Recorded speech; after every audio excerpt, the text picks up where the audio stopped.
Hurricane Irma pounded the First Coast overnight on September 10th, and many Jacksonville natives awoke to uprooted trees, flooding, and other devastation Monday morning. JU was not exempt from the troubles, though it was the oldest, seemingly sturdiest structure at JU that was hit the hardest. We were walking down the valley about 10 o'clock in the morning, and we start very early in the walk into the valley around the softball facility, seeing black material all over the ground.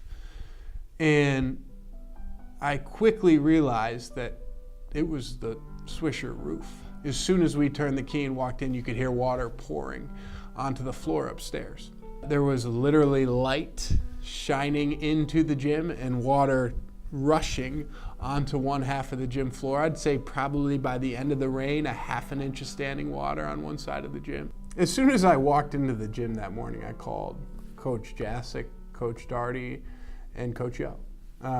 Because at that point, you gotta pull the Band-Aid off. Coaches, I think our gym has been compromised by the storm. You need to just start considering alternate options for practice. My immediate concern was our team in season competing who was away, which was volleyball. Head coach Julie Daugherty sprung right into action and called up an unlikely source for help. Coach Daugherty contacted me. She actually was at church. We both go to the same church, and she contacted me there and said, "We've got some issues, can we come talk?" And I said, "Sure." She said, "I need to find out some more details about exactly what we're not going to be able to do and see if we can possibly work something out." She did a lot of the legwork. I worked with Lee to just make sure it was okay with UNF that we come there. They've been unreal. I know there are rivals, but they've just done the right thing every time. They've let us practice here every night. Their basketball teams have kind of shifted a little bit so we can get in at night. Their facility staff has been unbelievable. Lee and President Delaney have been extremely gracious in letting us use their facility over there at UNF for practice and for competition. You know, we were able to play competition in there before UNF was able to play competition in there. And so that was them being an incredible partner to us in a time of need. Just being here for setup and breakdown and making sure that we have everything we need, from the training room to a locker room space to just everything. So their people have become our people, and it's been really cool to see how that through a rivalry we still have that respect for each other, and they know that during this time of need they're here to help us. The spirit of collaboration was on display throughout the city post-Irma, no matter what colors you wear. Well, I think everybody, whether you're a UNF person or a JU person, we're all looking to see what we can do to help the community recover from Irma.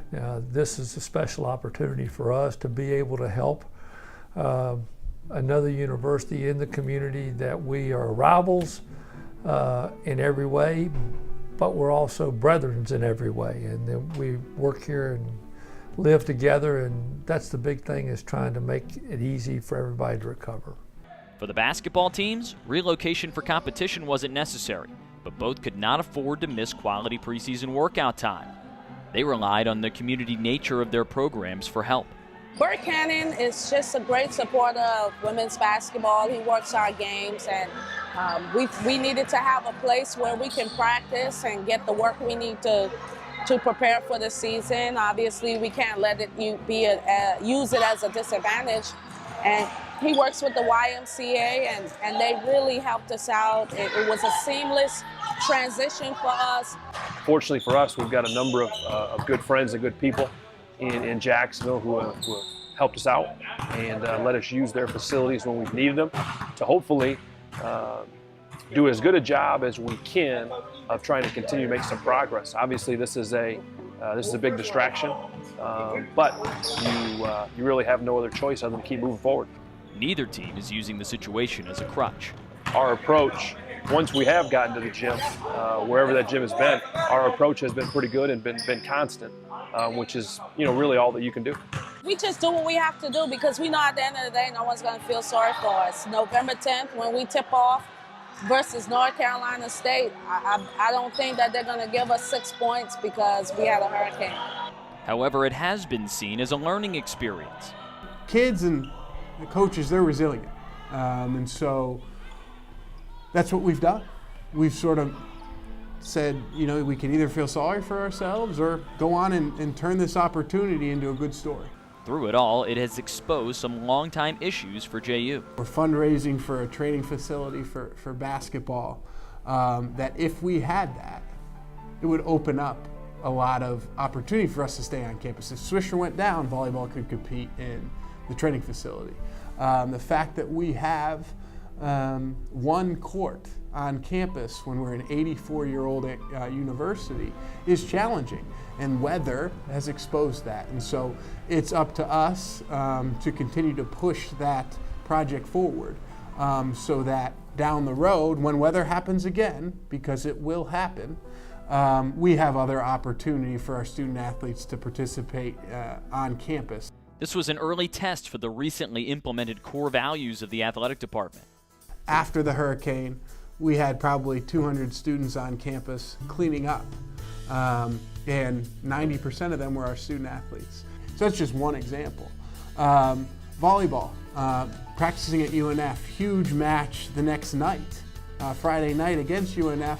On Thursday night, we had all of external relations, track and field, as well as some other staffers go out to UNF and watch their practice and then bring the kids dinner.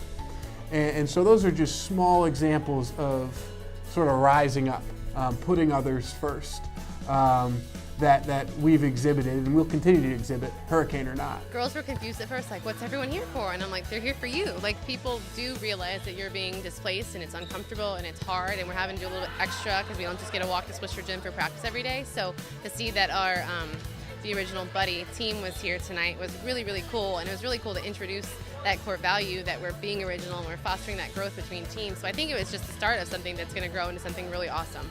Things are back to normal, at least as normal as they can be. So it's going to be a whole new roof and a whole new floor after the 17-18 year. But during, in order to get in there, we need to do temporary options. The broader focus is still the community nature that has helped JU get back on its feet. It's a healthy environment to have a rivalry, and that we want to beat each other when we compete against each other. But at the end of the day, it's about both universities working together in the same community and building community relations the best way we can. There are a number of good people in this town that care about Jacksonville basketball, that have been very open and came forward to help us out when we really needed it. I think more than anything, as we recover and return to normal, it's just supporting each other. That's what makes JU so special. It's our faculty and staff supporting each other, supporting our primary focus, which is our students and student athletes.